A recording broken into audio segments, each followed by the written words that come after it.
Hey guys, welcome to another episode of Speak with Dre. I remain Andre, your certified relationship and marriage counselor, a fidelity recovery specialist, and a well-being coach. Now, today's topic is a continuation of the last. I did say there will be a lot of mythbusters today, and one specific in particular, the one that specifically says a happy wife is a happy home.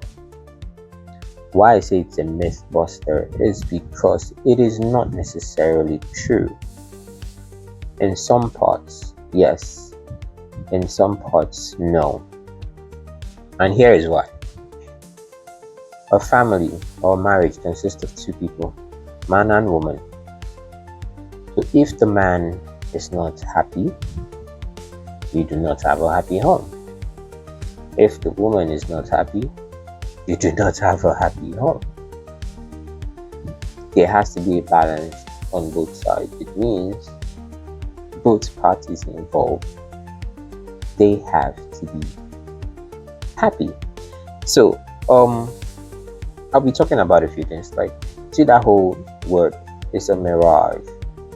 It's a mirage because when one party cannot speak up in a marriage or a relationship for fear of upsetting the other person, then it becomes false automatically, because then you're pretending in your relationship or marriage. When you cannot speak up for certain situations that occur because you're scared of hurting this person, you want to always keep that picture of, oh, this is a happy home, whatever he says you let it slide and you just run with it, or whatever she says, not to upset her or upset that balance, you do not say a word. You internalize it. You see what that does? You've seen marriages whereby one party starts to resent the other. Now that is the major cause of it, or one of the causes of it. When you cannot speak up because you do not want to hurt the other person's feeling, that is no longer a marriage. That's like a prison cell. I'm telling you, it's like a prison cell. You know how it feels when you cannot air your own views because you do not want to hurt the other person, because the other person does not have the capacity to take both negative and positive feedback. Because why I put the word negative is because that person sees it as a negative feedback, but it's not. The feedback helps you become a better person. So instead of seeing it as a negative sign, why not see it as a positive light, whereby, oh, I get to see the error in what it is I am doing, and I can always improve and be better at that. I do not, for the love of me, I do not understand why, even though as a counselor I do understand the dynamics of it. I understand what is deep rooted in that situation, but that is not the topic of today. You see, intimacy is not a reward in marriage. No, it is marriage. You cannot marry somebody you cannot be intimate with. No, marriage is an institution whereby both parties are vulnerable to each other. Both parties are there to serve each other. Take note of the word serve, service. You are meant to serve that person. See, when the Bible said that when two become one, an instruction was given to the women, an instruction was given to the men. To the men, it says, love your wife with all your heart, just as Christ loved the church, which means you should be ready to die for your wife. For the women, it says, be submissive to your husband, respect him. Now you see, these instructions are not based on the other party doing their bit. No, regardless of, you need to stand through to your what's that word I'm looking for, to your vows, whether you said for better for worse, till death do you part. You see, marriage is a covenant, and in that covenant there are guidelines that govern that covenant. So intimacy is not a reward in marriage, it is part of it.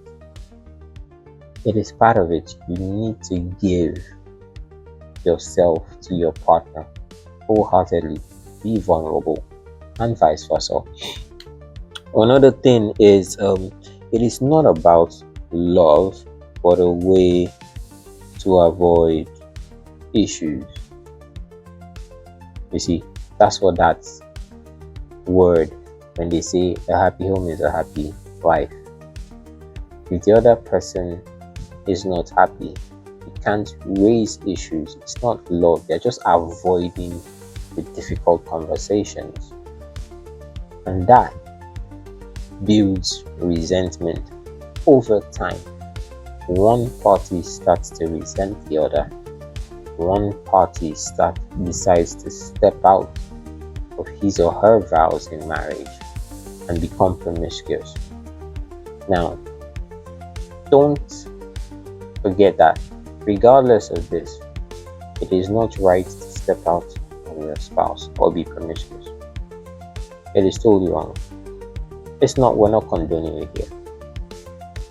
I'm telling you guys what it is that influences certain decisions that are made, whether right or wrong. But the fact remains facts. When you disguise issues not being said as love, it is a problem. And then always letting one party have their way, that's an illusion in marriage. Because at the end of the day, one person feels left out. It's just that, you see, I don't like to use the word compromise. I like to use the word negotiation, because compromise always leaves the other party at a loss. So why not have conversations where you both decide that, do you know what, this, I will accept this, I will not accept that. And then it's fine. So in a situation where that occurs, both parties already had an agreement based on what is currently happening. So instead of reacting to a situation, you're just acting based on the conversations had already. Okay.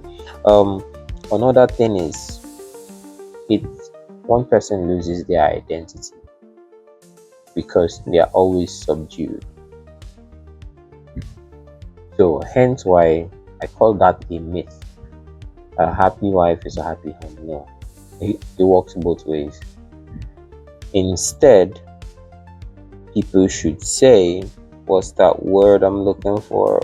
Hold on a minute. Happy spouses, happy houses. You see that? Again, I'll repeat that. Happy spouses, happy houses. So when both parties in a relationship or marriage, when they are happy, the home is happy. Okay, sorry to bust that myth, but you see, there are a lot of myths in marriages, and over time we'll get to discuss on some of this. Okay,